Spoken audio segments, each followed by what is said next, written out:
Adelante. Me sabe fatal saludaros aquí bueno, a las personas que nos están viendo por el streaming no lo notan tanto, pero me sabe muy mal no ponerme de pie. Pero bueno, me lo mandan y así. Nada, pues daros la bienvenida un año más a este encuentro que celebramos siempre con tantísima ilusión, cada año en un contexto diferente. Empezamos cuando prometieron que iban a aprobar una ley de plazos y hasta entonces, ahora mismo, pues estamos en ese momento en que por fin hemos conseguido que se derogue o que se prometa que se derogue. O sea que hemos ido recorriendo un itinerario muy variado y yo creo que nos tiene que motivar eso muchísimo a todos, ¿no? Yo creo que algo debemos estar. No sé si... Yo creo que el gobierno nos conoce y por lo menos los gobiernos y los partidos políticos ya saben que estamos ahí y eso gracias a vosotros. Nada, yo solo quiero daros la bienvenida. Vale, entonces, daros las gracias. Yo, es que parece que lo digo por regalaros los oídos, pero a mí me admiráis. Nosotros aquí pues tenemos muchísimos medios, cuando hacemos algo pues tenemos mucho respaldo, nos sentimos muy respaldados, pero vosotros cuando hacéis algo pues lo hacéis bastante solos en vuestros sitios. Luego tenéis la compañía y el apoyo de muchísima gente de vuestras ciudades, pero no es lo mismo preparar algo aquí con todos estos medios y con todo lo que tenemos que prepararlo en Écija, en Jaén o en Úbeda o en Castellón, porque hay muchísimos menos medios y a veces os sentís muy solos. Y yo en ese sentido, de verdad que para mí sois un ejemplo. O sea, yo hay muchas veces que realmente os leo, veo lo que hacéis, cómo os movéis, cómo os organizáis las cosas, las fotografías de las concentraciones y realmente yo siento, o sea, que es que sois un ejemplo a seguir. En eso y en muchísimas otras cosas, en tesón, en esfuerzo, en humildad, en todo lo que hacéis, pues a nosotros se nos ve mucho, a mí se me ve mucho y se me oye mucho, pero a vosotros no, y sin embargo estáis ahí todos los días. Entonces yo no puedo nada más que daros las gracias por todo y pediros perdón, porque a veces pues siento que no llego, o sea, que no respondo a vuestros correos, muchas veces no llego, siento que a veces no estoy muy, no sé, que a lo mejor no sentís que estamos todos muy unidos o muy cercanos a vosotros y es porque nos metemos en el día a día y es verdad que hay muchas veces que a lo mejor pues no nos habéis sentido cercanos. Perdón por eso, gracias, bienvenidos y ya está, que disfrutemos mucho de este fin de semana y muchas gracias por estar aquí.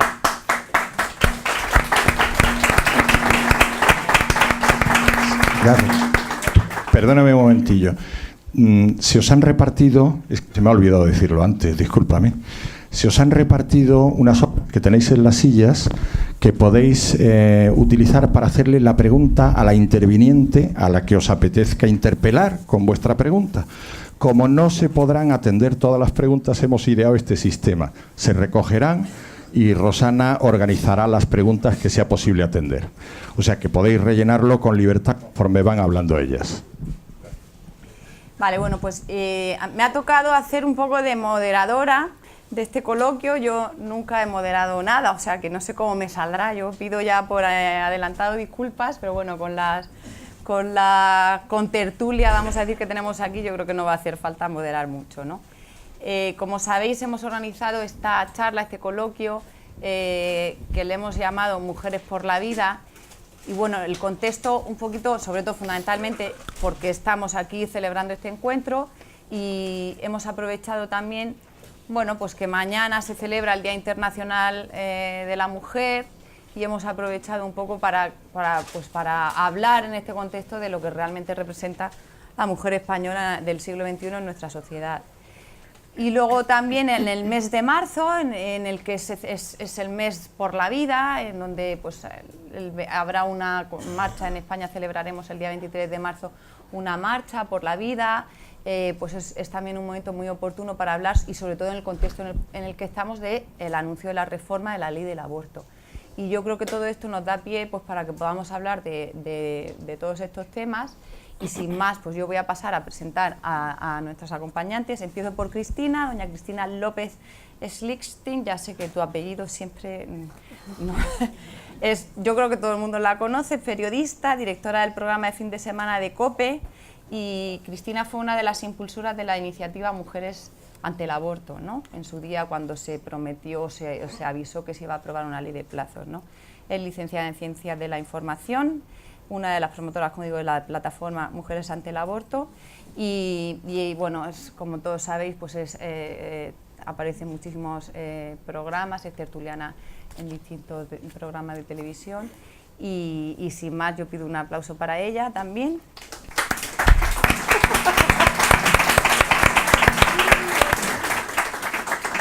A su lado tenéis a la doctora Ana Martín Ancel. Ella es doctora en medicina, pediatra, especialista en neonatología y trabaja en la unidad neonatal del Hospital San Juan de Dios. Asiste a diario a recién nacidos sanos, pero sobre todo a recién nacidos prematuros, grandes prematuros, recién nacidos o bebés que nacen con enfermedades muy graves, muchas veces de ellas pues, con un pronóstico infausto, y ha sido y es la impulsora de un protocolo en el Hospital San Juan de Dios de Barcelona de asistencia a niños que nacen con una enfermedad muy grave que acorta o les da un pronóstico de vida pues muy cortito, ¿no?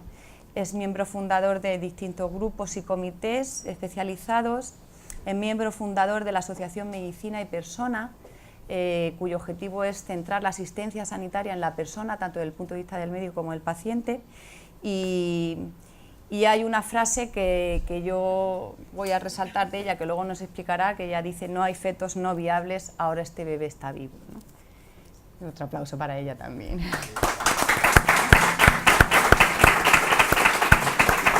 Y por último está doña Rocío López González, que es diputada por Toledo en el Grupo Popular, por el Grupo Popular en el Congreso. Ella es licenciada en Derecho, en Ciencias Políticas y de la Administración y licenciada en Periodismo. Ha ejercido como procuradora de los tribunales y letrada Rotal, y es viceportavoz de universidades en la Comisión de Educación y pertenece a las comisiones de Cultura, Agricultura y Justicia. En esta última hace un trabajo muy importante en la defensa de la vida y de la dignidad humana. Muchas gracias, Rocío.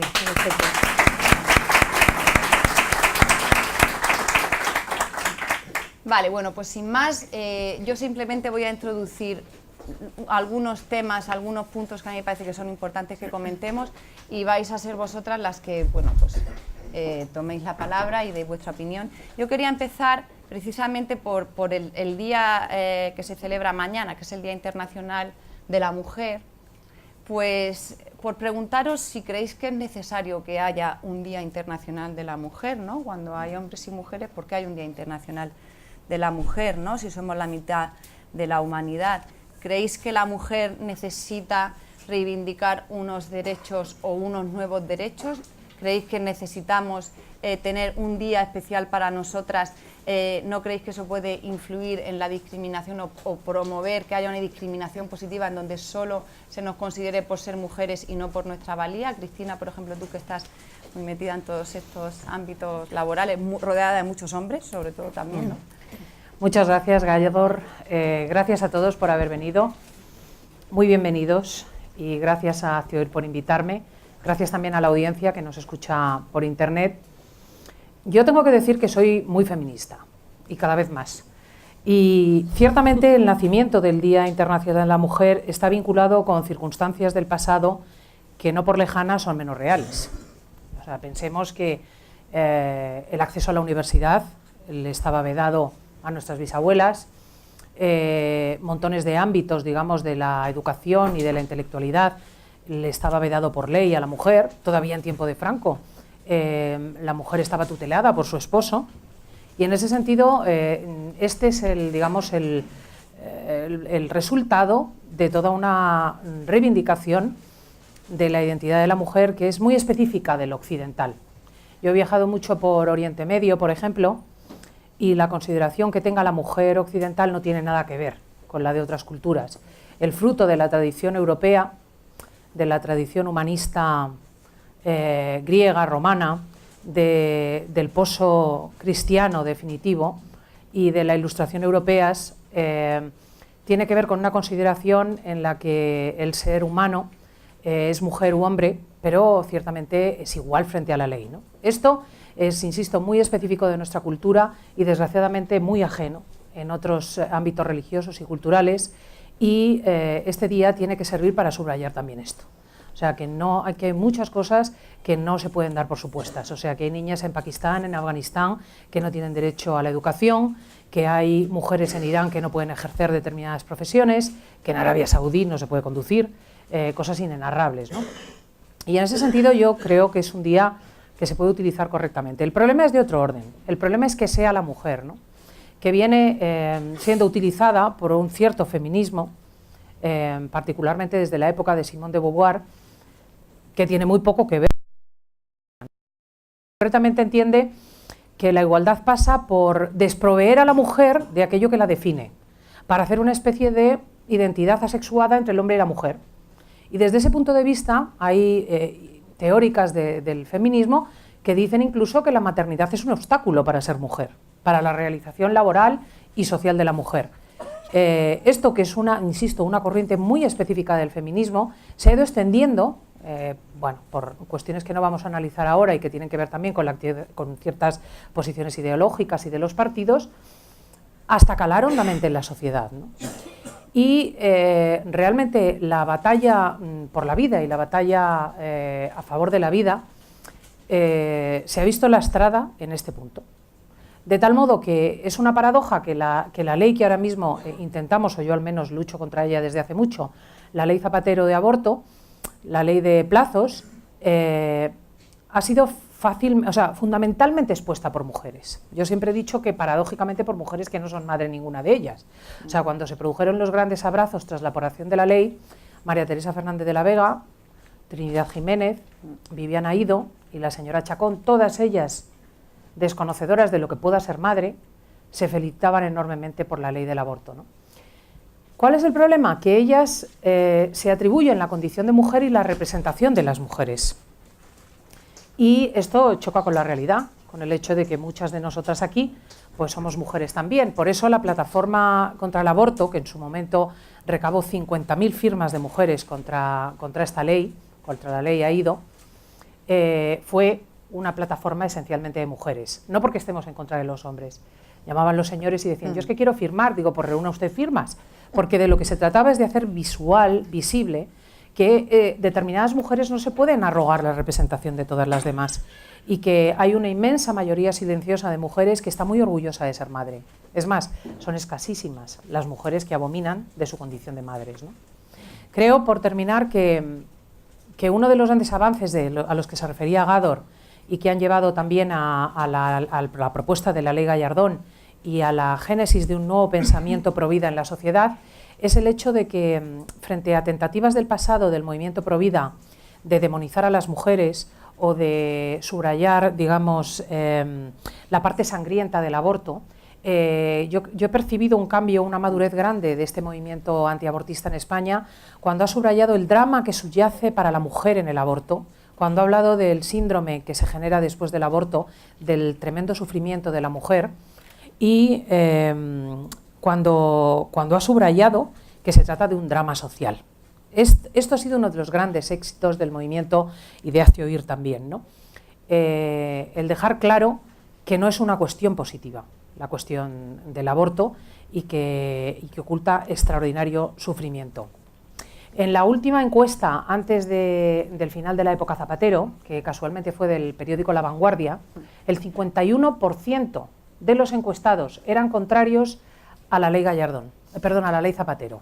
El 51%, en una sociedad que, todos los que nos escuchan lo saben, era muy mayoritariamente abortista. Se había ido produciendo un cambio y una sensibilidad hacia determinados aspectos de esta ley que luego trataremos, pero se había producido un vuelco gracias a gente como Gádor Joya y gracias a las personas de Hazte Oír y a todas aquellas personas que de forma honesta, sencilla, han señalado la belleza de la vida, el gusto que da tener hijos, el impulso positivo que supone luchar por la existencia, aunque sea esta enferma o por la ancianidad o por enfermedad o por el nacimiento de un niño con problemas, y el drama tan tremendo que hay detrás del aborto para las mujeres, ¿no?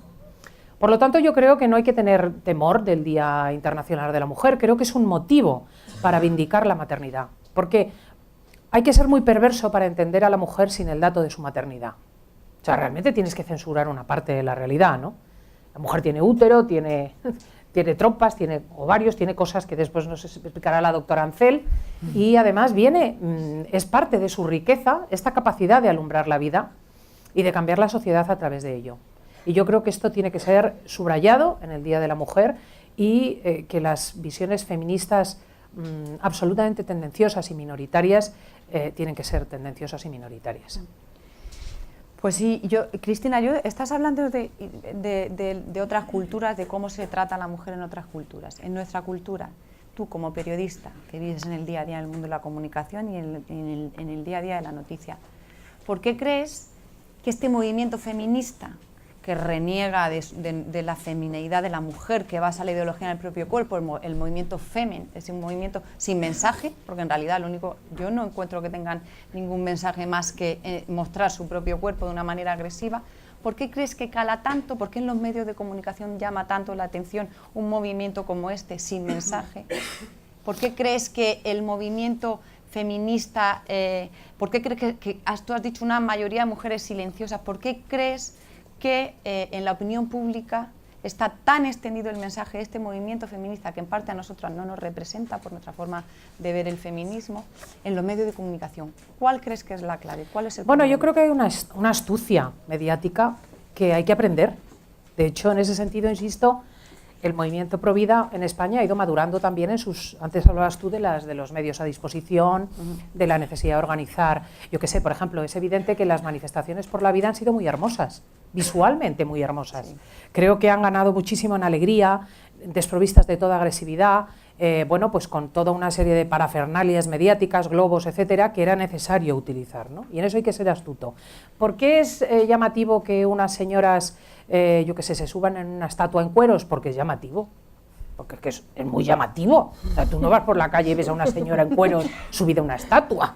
Entonces eso está muy bien pensado. Ahora, cuando después sabes que estas señoras vienen financiadas por un millonario ruso, cuyos fondos son de dudosa procedencia, pues si fueses un poco crítico empezarías a pensar qué es lo que está ocurriendo, ¿no? Yo creo que existe una censura sistemática desde el poder con respecto a quienes defienden la vida. No lo creo, lo digo.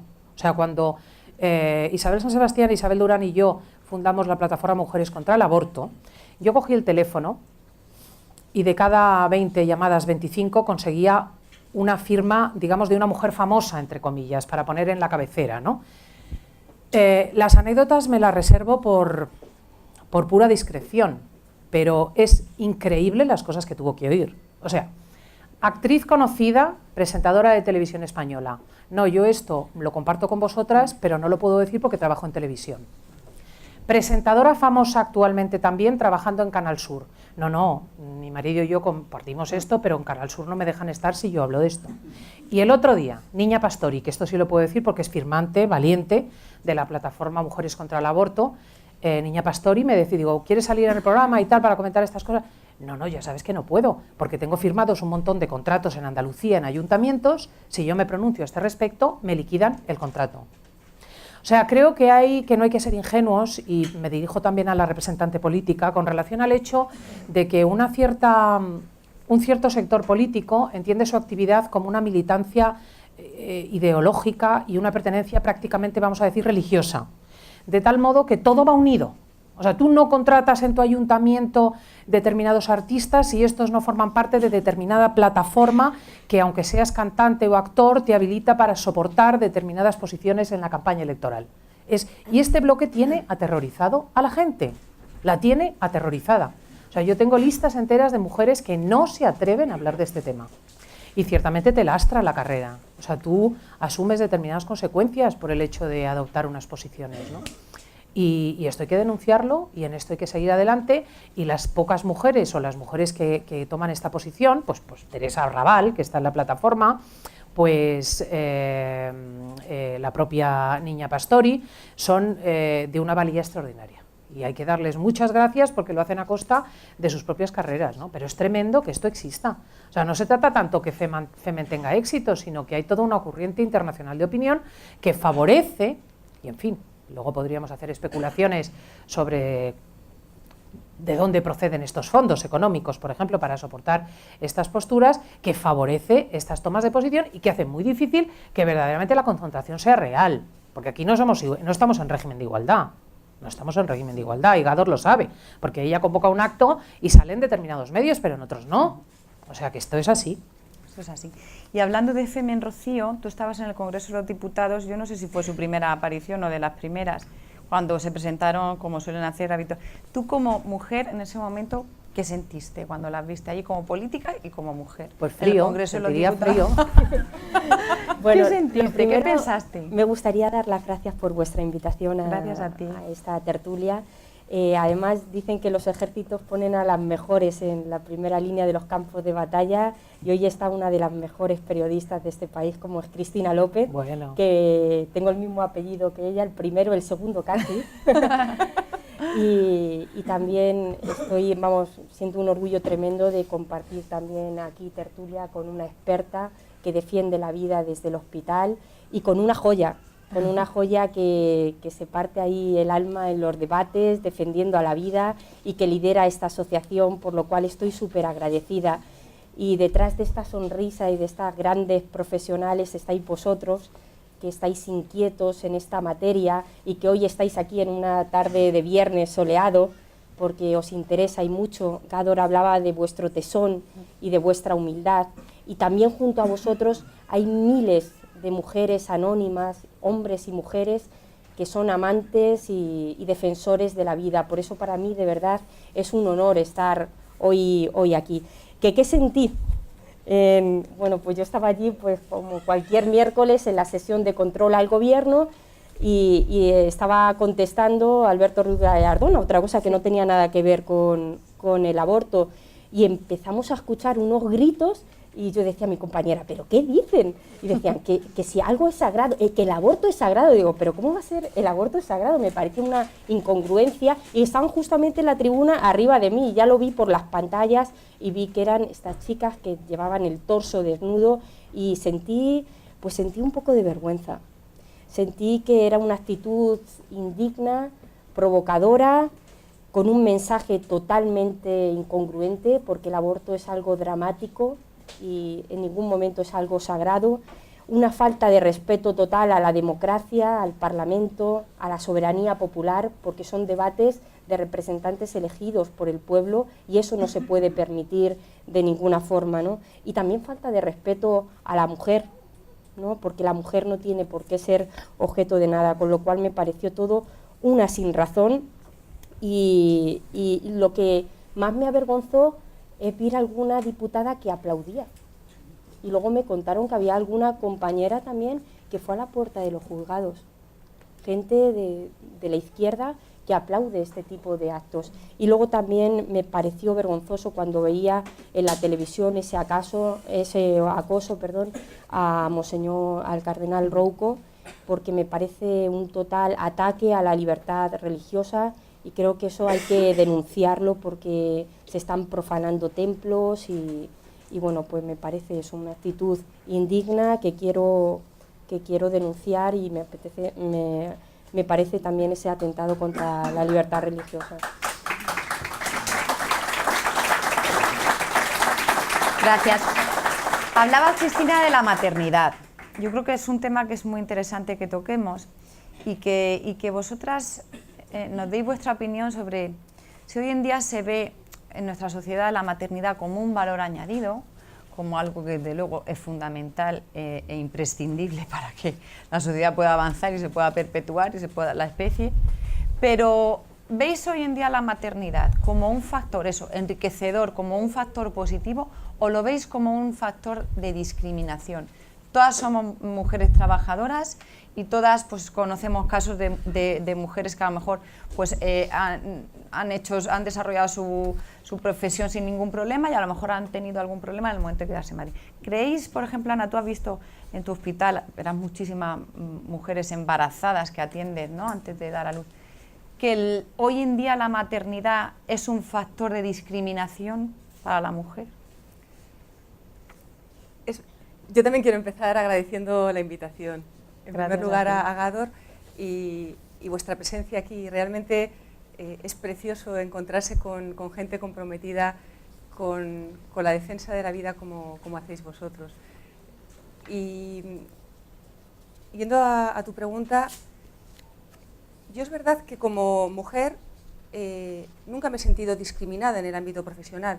Es posible que haya otros ámbitos en los que sí que ocurra, pero a un cierto nivel de profesión es poco habitual. Y sin embargo, sí es cierto que es diferente cuando hablamos de la mujer como madre. Ahí es más fácil encontrarse con dificultades. Discriminaciones que pueden ser tanto desde el punto de vista de las contrataciones como de la propia dificultad. Una madre, bueno, como no va a estar atenta a las necesidades de sus hijos, a tantísimas necesidades, desde la guardería, desde la lactancia, desde cuando están enfermos. Hay un montón de aspectos que nuestra sociedad, en esta tendencia a hablar de una misma dignidad y confundirlo con una identidad ontológica casi, hace que la mujer es como si no tuviera que ser madre. Y tampoco es verdad que el padre y la madre sean iguales, son distintos y cada uno tiene un papel preciosísimo a la hora de educar a sus hijos y a la hora de construir la familia. La confusión de que somos idénticos, esto es una confusión que yo creo que es muy grave y ahí es muy importante ayudarnos a mirar la propia experiencia, porque es que no es que no sepamos de qué estamos hablando, cada uno de nosotros somos hombres o mujeres y es fácil que entren ideas que nos hacen separarnos de la realidad. Y ahí, por ejemplo, lo del Día de la Mujer, redescubrir qué significa ser mujer desde la realidad que cada una de nosotras es, o qué significa ser hombre, o qué es lo que aportamos cada uno de nosotros en el ámbito laboral. Es distinto ser mujer que ser hombre en el ámbito laboral. Tenemos una aproximación distinta, muy variable también entre las mujeres, no hay clichés, pero en conjunto es una riqueza diferente la que aporta una mujer de la que aporta un hombre. Y en ese sentido, el favorecer la presencia de todos en los diferentes ámbitos, teniendo en cuenta también esta diversidad, yo creo que es muy importante. Hay también el ámbito de la política es decisivo, pero no solo. Hay toda una construcción social que yo creo que es esencial a la hora de afrontar este punto. Y vuestro trabajo seguro que también es decisivo, como una forma de comunidades que acompañan al verdadero ser hombre o mujer y por tanto también ser madre y padre. Cristina. Realmente, volviendo al tema de la represión social de ciertas actitudes de defensa de la vida, yo es que tengo tantos ejemplos. Por ejemplo, las dos miembros del dúo Virtudes, que no son sospechosas de ser miembros de la caverna, ni católicas, ni nada por el estilo, Soledad y Elena, tuvieron, si recordáis, sendos hijos a la vez, porque una de ellas se quedó embarazada y como eso interrumpía la forma de trabajar, porque eran idénticas, las dos llevaban pelucas, la otra decidió tener también su hijo y las dos tuvieron dos varones que tienen ahora unos 20 años. Y Sole, muchísimas veces me ha dicho, y lo ha reconocido en público en la cadena COPE, que ellas han quedado con la pena de tener más hijos. Dice, pero era imposible, Cristina. Dice, mira, no solamente era el ritmo trepidante, es que nosotras para ir a buscar al niño al colegio mentíamos constantemente. O sea, estábamos en una productora de televisión negociando un contrato y podíamos decir, dejo Antena 3 porque tengo otra reunión de trabajo en Telecinco, pero no podías dejar la reunión para decir voy a buscar a mi hijo a la guardería, porque esto quedaba tachado como irresponsable. Y esto se me ha quedado grabado. O sea, Sole me dice, yo he mentido para dedicarme a mi hijo lo que no está en los escritos. Esto es una realidad de mujeres de nuestra época perfectamente integradas y que son un ejemplo de carreras laborales, ¿no? Y luego hay otra cuestión que quisiera subrayar. En la sociedad en la que vivimos, desgraciadamente lo que importa se paga. O sea, el dinero y lo que importa están estrechamente relacionados. Y no hacemos más que oír que en todos los países europeos se reconoce que hay un problema demográfico. Hace muchos años, hace 30 años que se viene reconociendo este problema, por ejemplo en Alemania, con ayudas a la maternidad, ayudas a las familias. Aquí nunca ha tenido un papel. Porque al ser la transición, digamos toda la evolución democrática muy tardía por culpa del franquismo, en los años 80, los años 90, todo el subrayado era el discurso de la izquierda social según el cual la mujer lo que tenía que hacer era incorporarse laboralmente. y si para eso tenía que abortar, lo indispensable era que se incorporase laboralmente. Y ningún gobierno se atrevió, ni siquiera en la derecha, a decir, no, es que tener un hijo es una aportación social, es que supone una seguridad social del día de mañana, etcétera. Y eso no se corrigió nunca. Entonces nos encontramos con un país donde eso es tremendo, ¿no? El último ejemplo, y acabo ya, lo he tenido este fin de semana, que he hecho el programa en Canarias. El sábado fue en Santa Cruz de Tenerife, y en el programa apareció una muchacha a la que había conocido yo poco antes, de nombre Thais, que había abortado cuando tenía 23 años. Ella tenía en estos momentos 30, en su momento tenía un novio, él no quiso hacerse cargo del bebé, total, abortó. Tuvo una experiencia muy dramática, depresiva y de síndrome posaborto, y a los 30 años, ya con otra pareja, vuelve a quedarse embarazada, la pareja tampoco se hace cargo de la criatura, y ella entra en internet. Y por casualidad, buscando clínicas de aborto, encuentra una asociación que tal vez conozca Gador, que es Signo de Vida, Tenerife, que lleva un sacerdote, y pensando que le podían informar, llama por teléfono. Y el sacerdote le dice, no te vamos a ayudar con un brazo, te vamos a ayudar con los dos. Y entonces ella, que no quería revivir su propia experiencia de hacía 10 años, se lanza a la aventura de tener el hijo. Y entonces acude a la Seguridad Social y le dicen que hay toda una serie de ayudas para madres en esta situación. Ella no tenía trabajo, había roto con su familia materna por graves problemas familiares y estaba sola con el bebé. Bien, coge este papel, que es un papel físico, y cuando va al asistente social para reclamar tales ayudas, el asistente social le dice que desconoce esas ayudas. Y en cambio le proporciona un listado completo de las clínicas donde puede abortar. Bueno, esta es una muestra de cómo está establecido el engranaje social, con un apoyo orgánico, económico, al hecho de abortar, de tal manera que una mujer que se encuentra sola frente a esta circunstancia tiene muy pocas posibilidades de salir adelante. Bueno, Iker ha nacido hace 25 días, es un niño espectacular, y actualmente Thais vive en un piso de Signo de Vida, recibe un estipendio y tan pronto pase la época de los primeros meses del bebé, pues se le va a buscar un trabajo, ¿no? Pero esto es una muestra de cómo funciona la sociedad en lo que a promoción de la vida se refiere. Eso es el día de hoy, eso es verdad. Rocío, aprovecho para que nos des tu opinión sobre este tema ya, para introducir el tema de la reforma de la ley del aborto que ha presentado el Gobierno, porque es cierto que ahora la vamos a comentar brevemente. ¿Qué os parece? ¿Cuáles son los pros, los contras? ¿En qué creéis que se puede mejorar?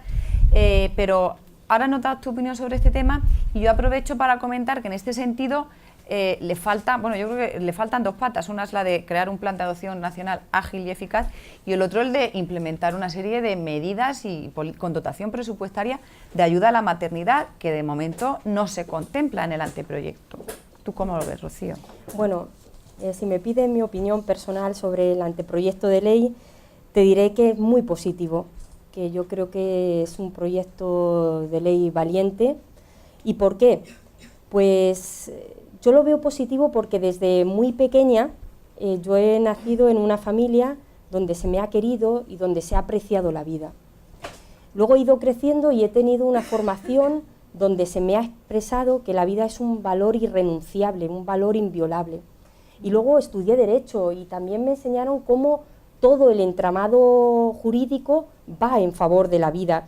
Y en estos momentos, bueno, pues mi gusto por la política o la vocación por la política me viene desde hace mucho tiempo, ¿no?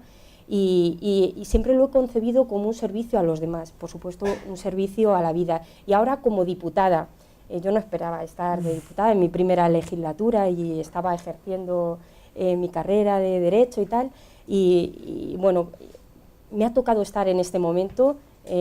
Además estoy en la Comisión de Justicia, donde se va a defender, y para mí es una gran oportunidad, porque no hay nada más bonito para un servidor público, no hay nada mejor para un legislador que poner en marcha un plan para la defensa de la vida, y nada más bonito haré que votar un sí a la esperanza, un sí al futuro y un sí a la vida. Y yo creo que bueno, pues este anteproyecto me parece un gran paso, como digo, hacia adelante, porque ya no va a ser la tercera ley del aborto.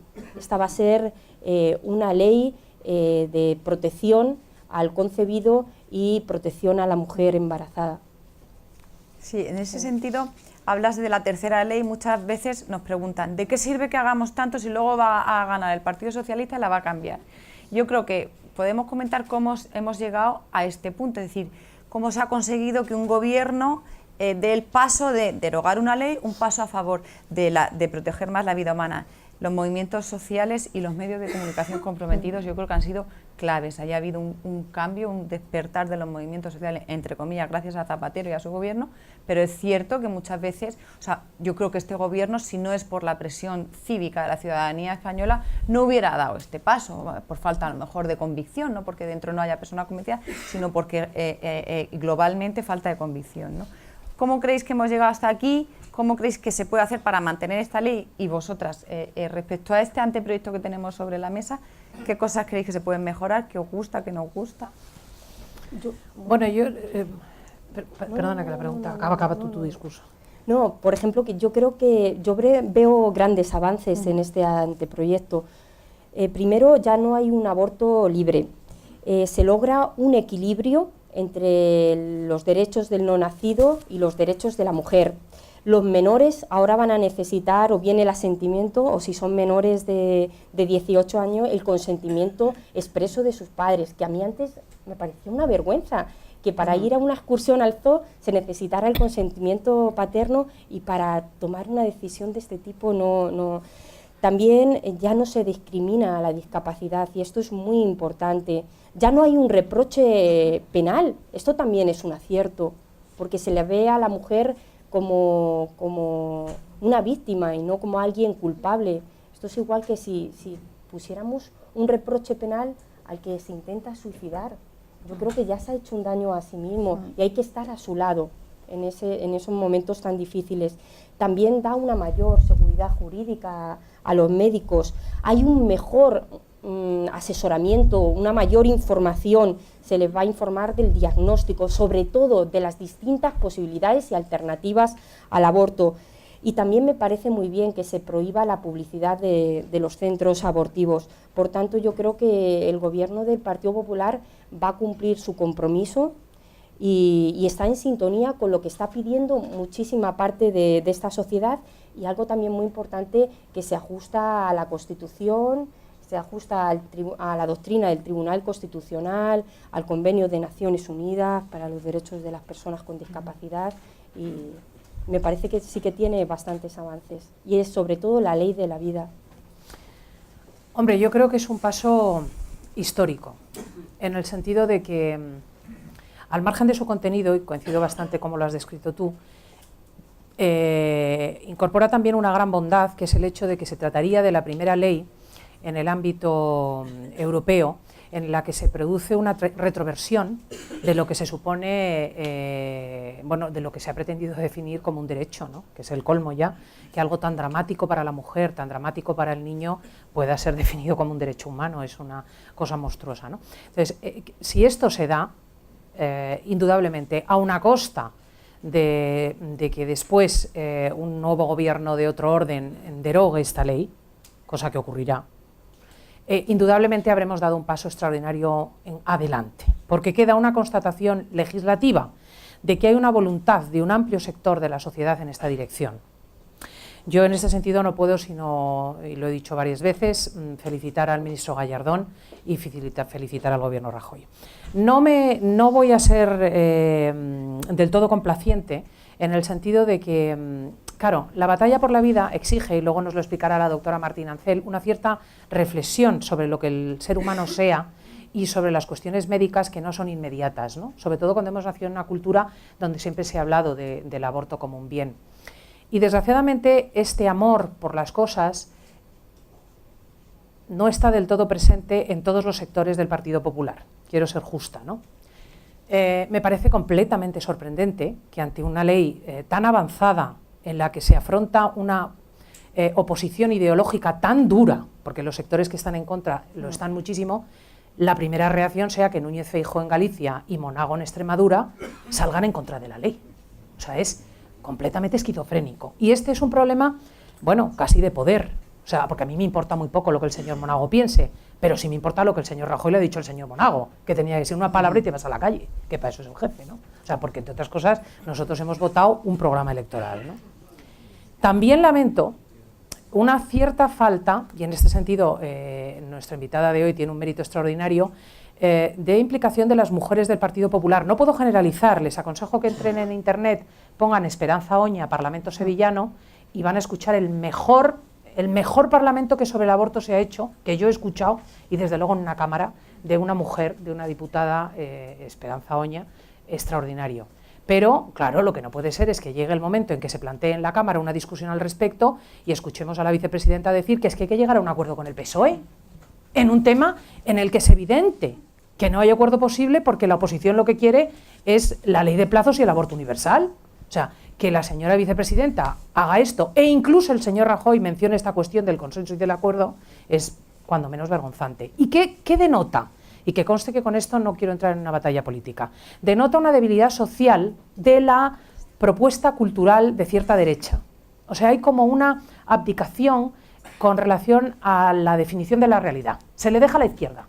Mucha gente de derechas, y vosotros lo sabéis, te dice es que, ¡joder, qué fallo que el Partido Popular haya planteado este tema ahora! Lo normal es que estas cosas se hagan de puntillas. Ahora lo importante es la economía.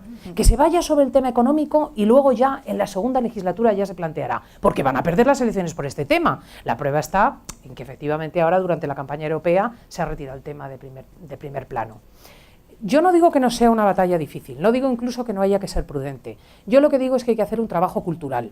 Y lo que es absolutamente imperdonable es que los diputados y diputadas del Partido Popular no estén al cabo de la calle con relación a esta batalla. O sea, que no sepan verdaderamente que esto es una batalla de liberación de la mujer.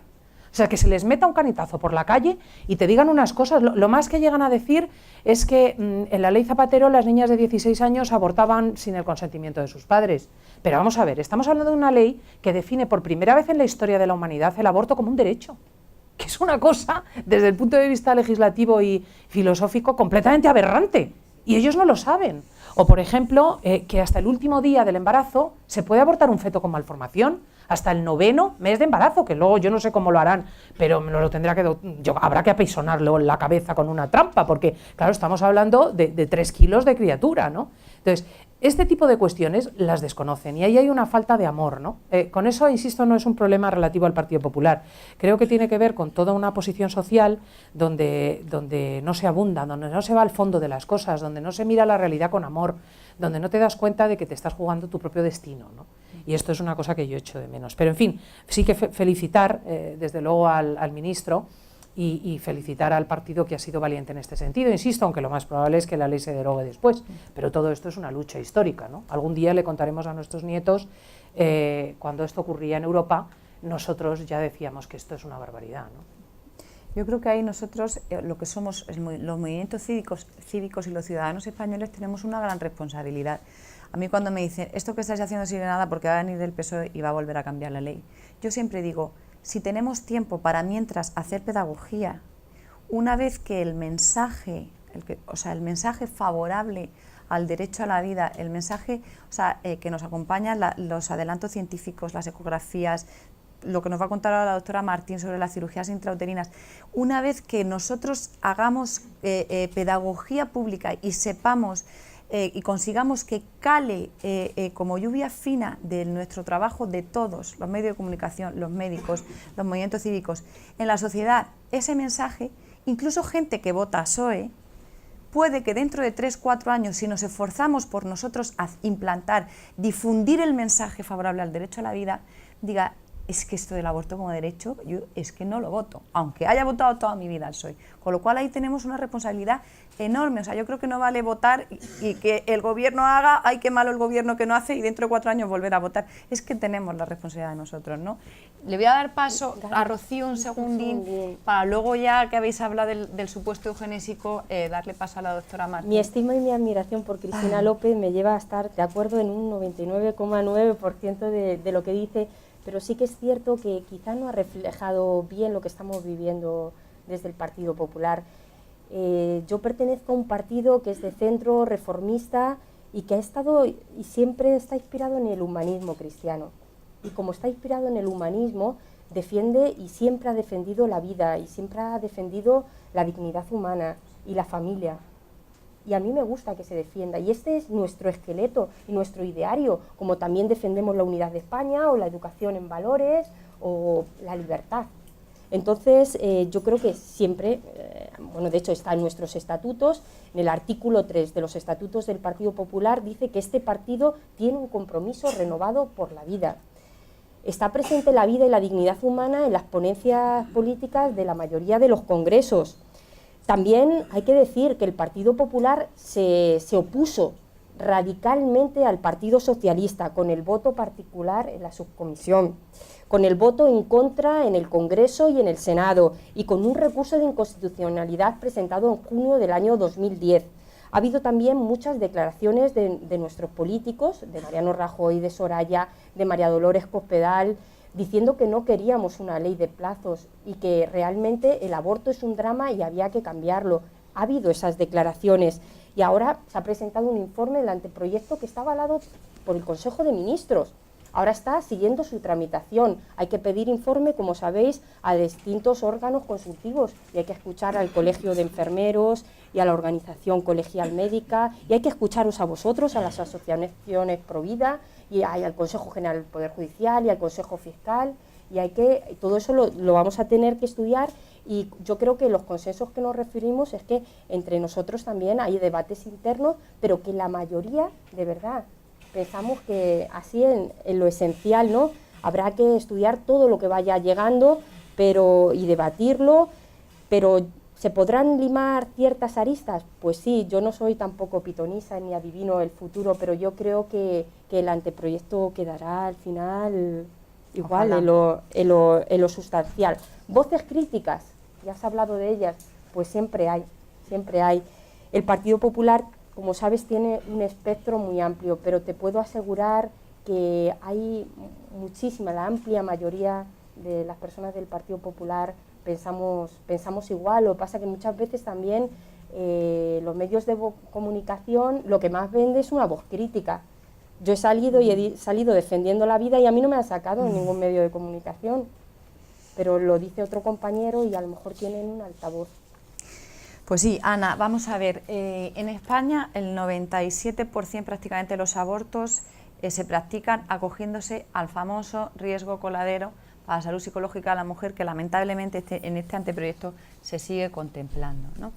Eso es verdad y realmente mientras persista este supuesto, mientras no se obligue a que haya una mayor intervención del sistema sanitario público, mientras puedan ser psicólogos de centros privados los que firmen los informes, ahora aflorarán los negocios de gabinetes psicológicos dedicados a cobrar a la mujer por informes favorables. Sabemos, estamos luchando, nosotros hemos presentado un informe donde pedimos que este supuesto sea retirado, pero hay un casi 2 y pico %, que no por ser un minoritario el número de esos abortos, son casi 3.000 o algo más de 3.000 al año, que se practican acogiéndose al supuesto eugenésico, es decir, niños a los cuales se le diagnostica, ya no digo una enfermedad grave, o sea, yo como pediatra en el día a día me he encontrado a madres que han abortado a hijos por labios leporino, por pequeños quistes pulmonares, por síndromes endocrinológicos que hoy en día tienen tratamiento y se aborta por cualquier cosa. Es el supuesto eugenésico, ¿no? Yo en este apartado sí que me gustaría que la doctora Martín, que vive en el día a día estas situaciones, pues nos aclarara, nos diera luz sobre términos, por ejemplo, que este anteproyecto contempla, como es el de incompatibilidad con la vida. ¿Existe realmente una enfermedad que sea incompatible? ¿Qué es eso de que una enfermedad sea incompatible con la vida? ¿Qué es el término de viabilidad fetal? ¿Cómo has vivido la experiencia de niños que han nacido muy enfermos, que han vivido pocas horas en tu unidad? ¿Qué hacéis? Yo creo que tú nos puedes aportar ahí un testimonio muy bueno y que nos dará mucha luz para poder manejar estos términos que oímos y que muchas veces no se sabe lo que son, ¿no? ¿Qué significan? Claro, el término incompatible con la vida es verdad que es un término que se utiliza con bastante frecuencia refiriéndose a los fetos y es curioso porque no se utiliza en otros momentos de la vida porque es de sentido común que alguien que está vivo no es incompatible con la vida. Puede ser que su vida esté muy limitada, puede ser que vaya a durar unas horas o unos días. Existe una enfermedad limitante de la vida, esto sí que existe. Incompatible con la vida podría existir si pusiéramos el adjetivo con la vida extrauterina. Es verdad que hay fetos que tienen unas patologías de cierto tipo por la que sabemos que cuando nazca fallecerá, porque a lo mejor sus pulmones no van a poder respirar. Entonces, pero hace falta este adjetivo, porque si no, a este feto que está vivo le privamos de algo que es evidentemente una falsedad, documentable hoy en día por la medicina. Y quitándole esta evidencia elemental, le quitamos también su dignidad. Le decimos, tú no estás vivo, es como si no existieras.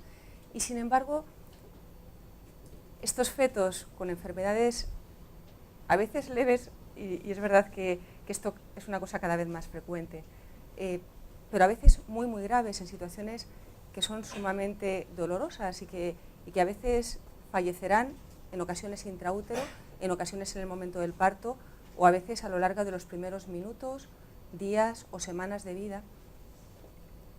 Son fetos que hoy en día nuestra sociedad tiende, no sé si decir a despreciar, o tiene tal temor, tal incapacidad de afrontar el sufrimiento, que prefiere no mirar y quitarse esto de encima lo antes posible. Y hoy en día son excepcionales las parejas que, teniendo un bebé así, quieren acompañarlo durante toda su vida. Son excepcionales, esto hay que decirlo. Y al mismo tiempo son experiencias únicas. Seguramente vosotros habéis tenido ocasión de conocer a algunos, pero son inolvidables, porque ellos entienden la novedad que trae a la vida un bebé así, y con todo el dolor al mismo tiempo acogen la grandeza de lo que es amar a tu hijo por lo que es hasta el final, ¿no? Esto hoy se entiende muy poco. Una experiencia mía en el hospital, por ejemplo, fue ahora como un par de años o así, que nació un bebé con un problema del corazón muy grave, inoperable. Era un bebé que sabíamos que fallecería cuando se cerrara un conducto que tienen los niños abierto dentro del útero, y esto iba a ser en los 2-3 días de vida. Y estaban estos papás en una habitación con su bebé y estábamos haciendo cuidados paliativos con este niño. No sufría, los papás lo querían, tenían una pequeñita por ahí de 2 añitos que correteaba por el hospital. Y entré un momento en la unidad de cuidados intensivos, donde hay gente acostumbrada a ver bebés en situaciones muy, muy graves, y me preguntaron 2 enfermeras jóvenes, ¿pero estos padres no sabían que este niño tenía un problema así de grave? Pero qué crueldad hacer nacer a un niño así. Este es el concepto que en este momento tenemos. Parece que acompañar a tu hijo en una situación de este calibre es una crueldad. Y esto es parte de la batalla cultural que dice Cristina. La gente en este momento no se imagina otra opción. Justo esta mañana me llamaba una compañera médico también, a la que le habían hecho una consulta por una gestante de la que sabía que le faltaba la cabeza al feto. Posiblemente sería una anencefalia, no sé muy bien cuál sería el diagnóstico. Y hablaban con ella porque tenían muchísima prisa por abortar lo antes posible, para evitarse el trauma de seguir con un feto que tiene una enfermedad así. Y esta colega sabía que yo trabajo con bebés en estas circunstancias, y me llamaba para pedirme información. Y me dice, he hablado luego con la persona que me ha referido a esta familia y le he explicado esta posibilidad, que uno puede acompañar, hacer cuidados paliativos con un feto, como los hacemos con un niño o con un anciano. Y dice, la persona que tenía al otro lado, médico, se ha quedado parada, como, ¿pero esto puede ser? La única alternativa que se afronta en este momento es la alternativa de quitarme este problema, ¿no?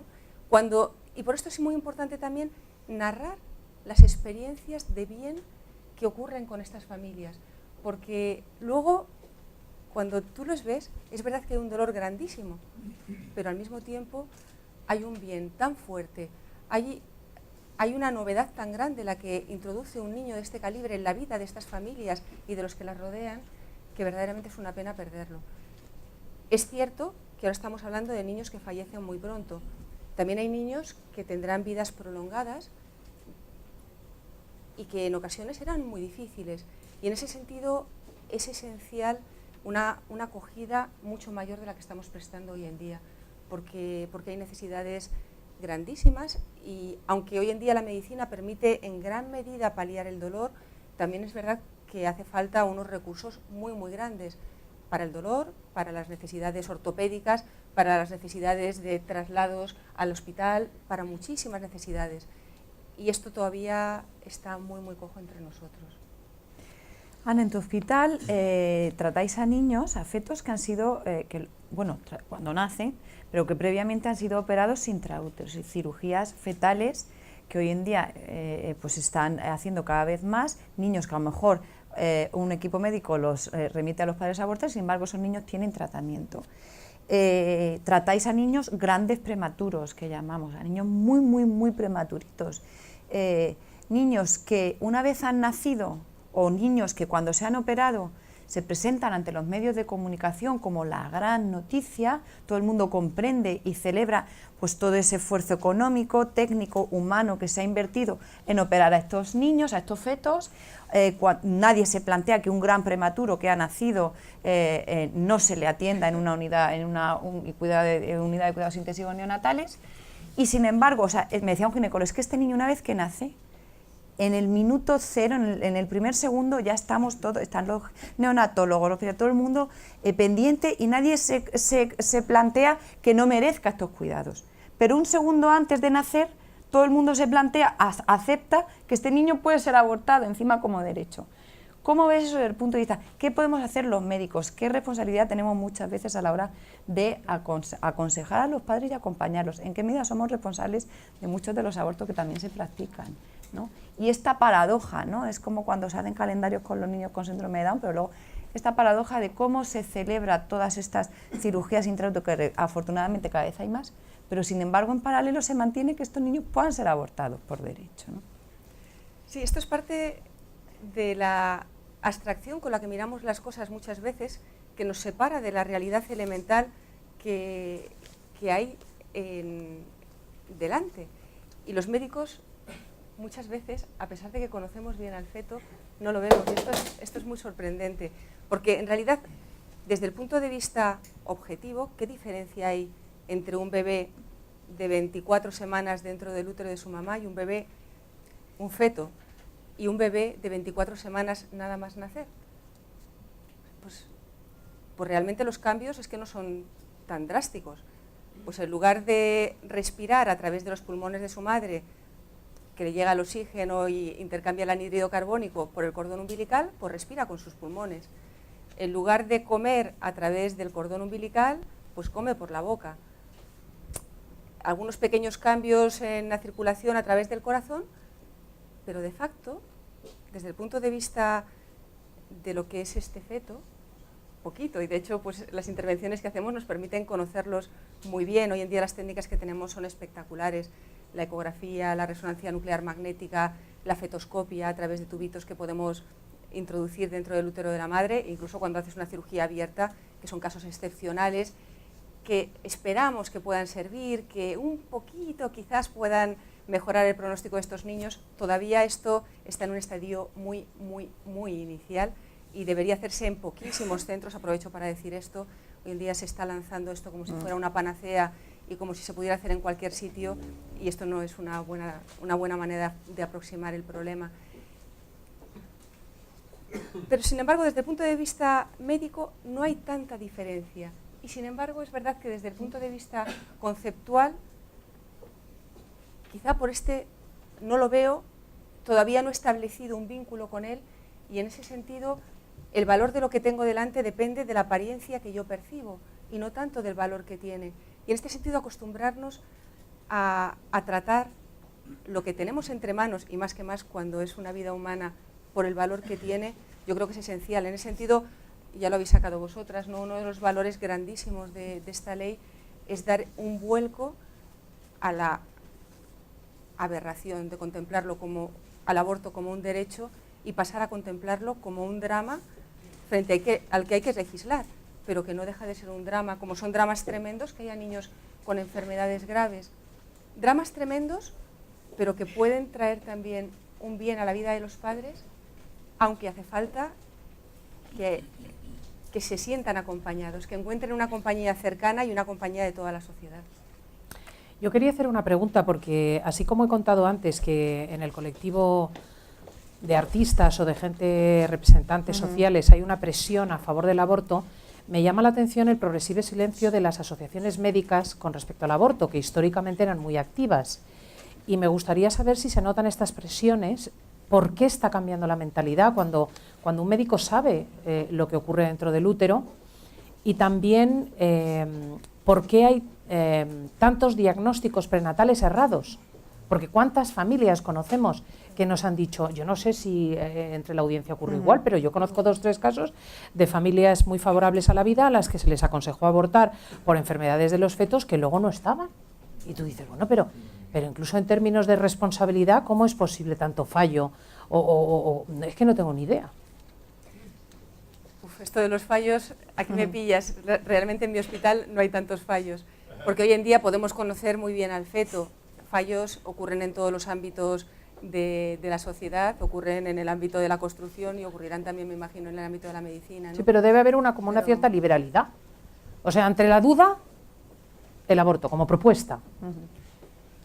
Bueno, yo no diría ante la duda el aborto, si es verdad que existe el mismo terror que tiene cualquier persona de nuestra sociedad frente a una discapacidad, existe en el ámbito médico. Y en el ámbito médico quizá aumentado porque tenemos una visión, si queréis, un poco parcial. Conocemos mucho más a fondo las patologías, pero las vemos solamente en la consulta. Entonces, todo este aspecto que yo tengo en la cabeza, no solo por mi profesión, sino por muchas otras personas fuera de la profesión que conozco, que tienen un niño con una espina bífida, con una cierta discapacidad, que han acompañado a su hijo a morir, que todo este aspecto nosotros lo vemos de manera reducida al problema funcional que tiene el niño. Y entonces nos aterroriza, creo que todavía más que lo que le aterroriza a la vecina del piso de abajo. Y en ese sentido somos susceptibles a las mismas dificultades de mirar las cosas por lo que son y de afrontarlas. Y el conocer con más precisión la fisiología no nos hace inmunes. Y por tanto, teniendo una responsabilidad quizás mayor a la hora de aconsejar a una familia, utilizamos los mismos criterios que se basan en una apariencia, yo creo. Vale, pues yo creo que si queréis os paso algunas preguntas de las que ojalá pudiéramos atender a todos, pero yo creo que para no extendernos mucho, y luego pues yo creo que terminamos, ¿no?, con cada una pues nuestra visión, nuestro mensaje. Yo creo que hablando de los fetos y de los, ¿no?, pues yo creo que no puede ser más que de esperanza, ¿no? Vamos a ver, esta creo que va para Rocío, ¿no? ¿Qué medidas tiene en mente su partido para ayudar a mujeres sin recursos y discapacitados una vez sea aprobada la reforma de la ley del aborto? ¿Sabe si hay planteado algún cambio o mejora de la ley en este sentido? Sí, yo creo es también un compromiso electoral, o sea, proteger la maternidad. Y yo sé que hay compañeros que ya están hablando con los 2 ministerios competentes, con el Ministerio de Hacienda y con la ministra Ana Mato, para reordenar, y se están llevando distintas propuestas y todas en orden a dar protección a la maternidad, en adopción, en reinserción laboral. Luego preguntan también, por lo que hemos podido saber, parece que se va a retrasar un poco la tramitación de la ley, ¿no? No sabemos si hasta después de las elecciones europeas o no. Ahora ¿Tú, estamos dentro de lo que sabes o no puedas decir, ¿te parece que esto es posible? O sea, ¿es posible que siga habiendo todavía cálculos electorales? Esperamos a las europeas para ver si empezamos a tramitar esta ley o no. ¿Sabes cuándo se...? Lo de las elecciones europeas es una rumorología, a nosotros no nos ha llegado nada de eso. La ley tiene un trámite parlamentario, primero sale del Consejo de Ministros, se recaba el informe de los órganos consultivos, que tienen que tomarse su tiempo, y luego una vez vuelve otra vez al Consejo de Ministros, se traduce en un proyecto de ley, lo debatimos en la Comisión de Justicia, va al Senado y vuelve de nuevo al Congreso. Toda ley lleva un trámite. Yo no sé exactamente el tiempo que va, cuándo podremos ver que dé a luz esta ley. Yo espero que cuanto antes. Me encantaría que fuera cuanto antes. Cristina, ¿cómo podemos combatir las mujeres españolas, preguntan, la ideología de género que está implantada, que se basa pues en reivindicar unos derechos sexuales y reproductivos a los que yo creo que todas las mujeres, no es que tengamos derecho, es que lo normal es que una mujer junto a su compañero decidan responsablemente cuántos hijos queremos o podemos tener. Yo creo que esto es algo que cuando estamos en debates y tal lo plantean como si la que estamos enfrente no defendiéramos o estuviéramos a favor de ejercer nuestra maternidad con responsabilidad. Pero esa ideología de género que reniega de la maternidad, que se presenta como un ataque contra el hombre, ¿qué se puede hacer para combatirla desde el punto de vista pues, de las mujeres trabajadoras, como las que estamos hoy aquí, como las que nos están escuchando? Bueno, pues no renegando de la propia identidad, ¿no? O sea, entendiendo que te la estás jugando por la definición misma de tu persona. O sea, es indudable que de la misma manera que Niña Pastori afronta el desafío de los ayuntamientos andaluces o que otras, pues yo obviamente no voy a poder llevar un programa en Telecinco ni voy a poder ser contratada por Canal Sur. Esto es obvio. O sea, determinada opción personal tiene un coste. Claro, la pregunta es, ¿en qué valoras tú tu propia existencia? O sea, digamos, el recorrido de la vida está ordenado a que tú te forres haciendo determinados trabajos y que mueras forrado. Bueno, pues es que este es un problema de tu propio destino, ¿no? Entonces, yo lo que me doy cuenta, y además en esto conozco mujeres ateas que lo apoyan, como Isabel San Sebastián, mujeres de todos los órdenes políticos, pues son mujeres que van hasta el fondo de las cosas, ¿no? Yo creo que es la responsabilidad que tenemos todos, o sea, no dejarnos preñar por este temor, por este miedo, ir a los lugares, como decía Ana Martín Ancel, donde verdaderamente se nos ilumina sobre el valor de las cosas, porque hay familias, hay personas que son lugares de luz. O sea, que uno se acerca a ellos y verdaderamente no es que se admire, es que los envidia. Y pegarse a estos lugares, mirar aquí y contar lo que acontece en estos sitios, pues es un problema de honestidad con lo real, ¿no? O sea, la historia de Thais y la de Iker y las fotos colgadas en Facebook que han tenido 6.500 visualizaciones, es una historia hermosa en sí misma. Es que no hay que añadir nada más, ¿no? Hombre, te pueden hacer un comentario, aparece la madre con el bebé, que es un bebé bellísimo, y decirte uno en Twitter, como dijo el otro día, uy, qué horror, ¿no? Y perdóneseme, una que dice, mi coño es mío, yo hago lo que quiero con ello. Digo, pues ole tu nivel cultural, ¿no? O sea, cada uno profundiza en la realidad en la medida de sus posibilidades, ¿no? O sea, este es un debate abierto, pero yo creo que hay que ser honestos con eso, ¿no? Y hay que ir hasta el fondo de las cosas.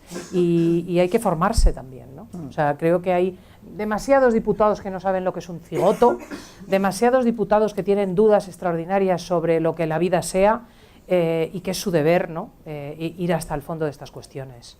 Sí, la formación fundamental. Claro, yo en cuanto a lo del feminismo también me gustaría decir que la mayoría de las que se llaman feministas de género, me he encontrado con mucha gente que rechaza la vida y eso no me parece bien. Y me he encontrado también con, sobre todo, gente de la izquierda y con esa soberbia intelectual de izquierda que desprestigia a la mujer que tiene a lo mejor 3, 4 hijos, 5 hijos, desprestigia a la familia, ¿no? Yo creo que el verdadero feminismo es el que sirve a la causa de la mujer, que hace que apuesta por una toma de conciencia sobre la dignidad de la mujer, ¿no? Yo sí que me apunto a ese feminismo, ¿no? Sí que ha habido un cambio generacional, ¿no? De mi abuela a mi madre y de mi madre a mí, ¿no? Y hemos de seguir avanzando y chapó por todas las mujeres que luchan día a día por conseguir esa plena igualdad, ¿no? Pero nunca como un pensamiento de superioridad o como un deseo de dominar. Yo creo que el feminismo, yo me uno más al feminismo ese de equidad. Lo que yo quiero para mí, lo quiero para todos, independientemente de que sea mujer o que sea hombre. Ana, si estuviera usted hablando a un colectivo exclusivamente compuesto por médicos, ¿qué les diría para animarles, para hacerles más conscientes, para que en su trabajo en el día a día trabajaran y se concienciaran del valor de la vida humana de los pacientes fetales, prenatales? Dependería del entorno, pero me viene a la cabeza para responder pues el último congreso de neonatología nacional que fue en Barcelona hace pocos meses, y ahí tuve una ponencia precisamente sobre el tema este del lo que llamamos hospice perinatal o cuidados paliativos perinatales, esto que ahora de manera muy sintética he explicado. Y allí quería transmitirles un poco el protocolo de acompañamiento que hemos puesto en marcha en nuestro hospital, y decía, pero solamente contarlo no vale. Y pensé, ¿qué les puedo transmitir a mis colegas? Y entonces pedí a dos de las mamás que habían tenido bebés que habían fallecido, uno porque había nacido antes de la viabilidad, no hemos hablado de esto, antes de que pudiera sobrevivir fuera del útero, era de 20 semanas de gestación, otra porque el bebé tenía una anencefalia, y les pedí que me escribieran una carta en la que me contaran su experiencia, tanto las cosas difíciles que habían vivido como aquello que había supuesto la maternidad en un caso así. Y yo las conté a mis colegas. Y fue impresionante porque luego varios me lo agradecieron profundamente, y de varios hospitales de España han pedido también información para poner en marcha este tipo de recursos. Pero yo creo que la experiencia de estas dos madres, una de ellas se puso de parto de forma imprevista, una infección, una coriomionitis, y en unas horas expulsó al bebé, lo cual es una experiencia durísima, echar fuera a tu hijo y tú no quieres echarlo, ¿no? Y este bebé vivió media horita, si llega. Y terminaba su carta diciendo, el día en que mi hijo nació, nosotros crecimos. Y esto acababa de pasar unos poquitos meses antes. Y lo mismo, la experiencia de la mamá con el bebé con anencefalia, de un agradecimiento dentro de un montón de dificultades y de durezas que tuvieron que afrontar, que realmente hace merecer la pena el abrazar así a un hijo, ¿no?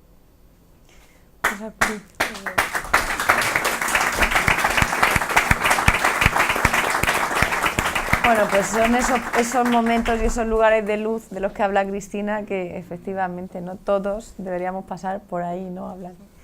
Bueno, pues nada, vamos a terminar. Yo creo que no podemos más que transmitir, no debemos, ¿no? Nuestra obligación, y además que yo creo que nos sale solas, es transmitir un mensaje de esperanza, ¿no? Y a todos los que nos están escuchando y a todos los que estáis aquí, pues yo quiero que cada una de vosotras, pues para terminar, pues lancéis un mensaje positivo, cómo creéis que nosotras nos podemos convertir en las mujeres constructoras de una nueva sociedad del siglo XXI, y animar a todas, ¿no? Y que desde aquí pues salgamos todas un poco más y todos un poco más convencidos de la necesidad y lo importante que es que seamos conscientes de que nos complementamos, y de que la mujer, desde luego, si tiene algo que la hace única, es su capacidad de amar, su apertura a la vida, y que, desde luego, las que estamos aquí no nos sentimos representadas por ese movimiento feminista que contempla y que afirma que acabar con la vida de tu propio hijo es un derecho, ¿no? Yo estoy convencida de que todo lo que estamos viviendo ahora mismo, tanto en la ciudadanía como en los gobiernos, en la Marcha por la Vida en París, en donde todos los franceses iban vestidos de rojo y amarillo, coreaban a España, cantaban canciones españolas, la música era española, a mí me hizo sentir que realmente en España estamos viviendo un momento histórico, que no hay marcha atrás, que todos somos artífices, pero que de verdad las mujeres a partir de ahora vamos a tener mucho que decir, ¿no? Si quieres, Rocío, empiezas. Sí. Bueno, pues yo creo que es necesario que surja un movimiento de mujeres, y puede ser mujeres pro vida, que en nuestra vida diaria, todos los días, en nuestro ambiente, pues defendamos la dignidad de la mujer y el derecho a la educación, al trabajo, a la maternidad. Y aquí me gustaría lanzar un mensaje a la gente que está sufriendo acoso laboral, que de esto no lo denuncian los sindicatos. Yo me he encontrado con gente que le han dicho, tu imagen ya no va de acuerdo con la empresa, o ya sabes lo que tienes que hacer, o gente que se está sometiendo a control, o sea, análisis para saber si están embarazadas, y hay gente que de verdad que está sufriendo mucho por esta causa. La Fundación Madrina, y la felicito por la labor tan grande que está haciendo. Hay un 60% de mujeres que salen del mercado laboral, incluso un 90% no llegan a juicio, porque antes se han sentido tan acosadas que se han despedido ellas mismas. Por eso, de verdad, yo hoy quiero sobre todo lanzar un mensaje de esperanza, que el bien en este momento a lo mejor es silencioso, pero que hay mucha gente que pensamos igual y que hay que encontrarlo y hacer que se vea, y en eso las asociaciones pro vida tenéis mucho que decir. A mí me agrada mucho asistir a esas manifestaciones masivas que son auténticas fiestas, ¿no? Y como Rocío, ¿no?, ya como diputada, me gustaría deciros a todos que tenéis a una aliada en el Parlamento, que no hay que tener miedo, no tengáis miedo, no sé si os suena esta frase, que la verdad que no hay que imponerla, que hay que proponerla, que tenemos propuestas muy sugerentes, propuestas muy contundentes, propuestas muy creíbles, que tenemos algo muy importante y que es que tenemos la verdad a nuestro lado, que tenemos también la mejor defensa, que es estar al lado del más débil, del no nacido, que contamos con grandes tesis de científicos, de médicos, como la doctora Martín. Por tanto, que no tengamos miedo a sembrar vida cada uno. Cristina lo hace a través de las ondas, cada uno en su ambiente de trabajo, y que bueno, que contéis conmigo para el día 23, que ahí estaré con vosotros. Muchísimas gracias, tomamos la palabra.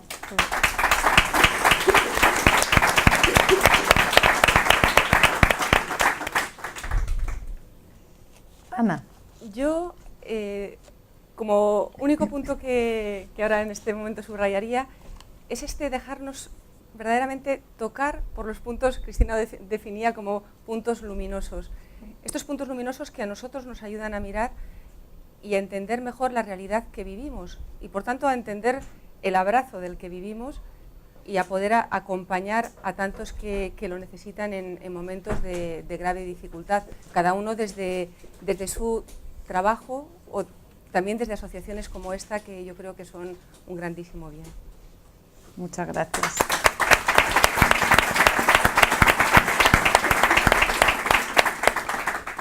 Yo quisiera señalar que España tiene un problema social con relación a países europeos bien desarrollados, y este es un dato que conviene memorizar. Tenemos el doble de abortos que en Alemania, por cabeza. O sea, Alemania tuvo en el año 2012, que es el último de la contabilidad oficial, 160.000 abortos con 80 millones de habitantes. Nosotros en el mismo año hemos dado 112.000 con 47 millones de habitantes. O sea, prácticamente duplicamos las tasas de aborto de un país europeo central. Este es un dato muy interesante, porque la gente no es consciente de esta problemática española. Quisiera señalar que los países que utilizan el aborto como un anticonceptivo son tercermundistas, que este es un problema, por ejemplo, específico de los países del este de Europa, donde realmente, por razones históricas, las mujeres recurrían al aborto como una anticoncepción, 5 o 6 veces a lo largo de la vida. Estos dos datos, el hecho de que duplicamos la tasa europea, como en el caso de Alemania concretamente, y que la anticoncepción, o sea, identificar el aborto con la anticoncepción es un infradesarrollo mental. Esto no hay que cansarse de repetirlo, porque son datos relativos a la cultura de un país. Entonces, quien venga diciendo que aquí las cosas son normales, pues es que no conoce la realidad. Y terminaría diciendo que realmente lo que se dirime no es solamente la vida del no nacido, es una forma de afrontar la realidad, porque discapacitados somos todos. Antes o después vamos a quedar sordos, vamos a tener Alzheimer, vamos a tener Parkinson, no vamos a poder andar. Todos somos enfermos terminales antes o después, todos somos crónicos. Y es indudable que todo está relacionado. O sea, que la negativa al derecho a nacer de una persona viene acompañada también de propuestas como la que acabamos de ver en Bélgica relativa a la eliminación del menor, del chico enfermo, para someterle a eutanasia. Y por lo tanto nos va la vida en ello, nos va la calidad de vida de nuestras familias y el respeto que cualquiera de nosotros merece, ¿no? Porque uno, como decía Ana Martín Ancel, no solo es un conjunto de órganos, es algo más, y si no, la vida no merece la pena, ¿no? Este es el punto que hay que tener en mente.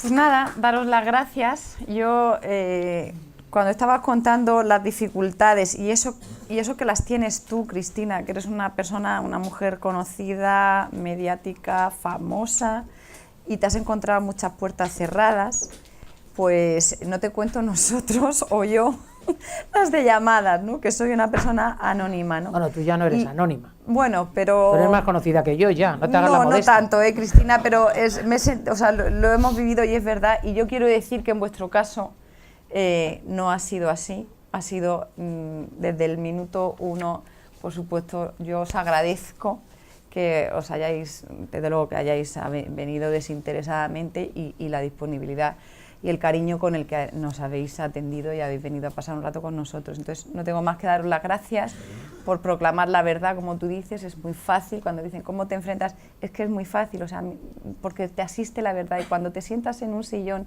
en el entorno en el que estés, sea más favorable o más hostil, y te llenas de paz porque sabes que te asiste la verdad, pues yo creo que es lo que habéis hecho aquí, hemos hecho aquí, y con esa motivación nos tenemos que ir, ¿no? Daros las gracias a todos vosotros, a todos los que nos estáis viendo por streaming en muchísimas partes de España y del mundo, y bueno, que a partir de ahora el Día Internacional de la Mujer pues sea enfocado desde otro punto de vista, ¿no? Y que nosotras vamos a estar ahí todos para plantearlo, y sin más pues daros las gracias con todo nuestro cariño. Un aplauso enorme.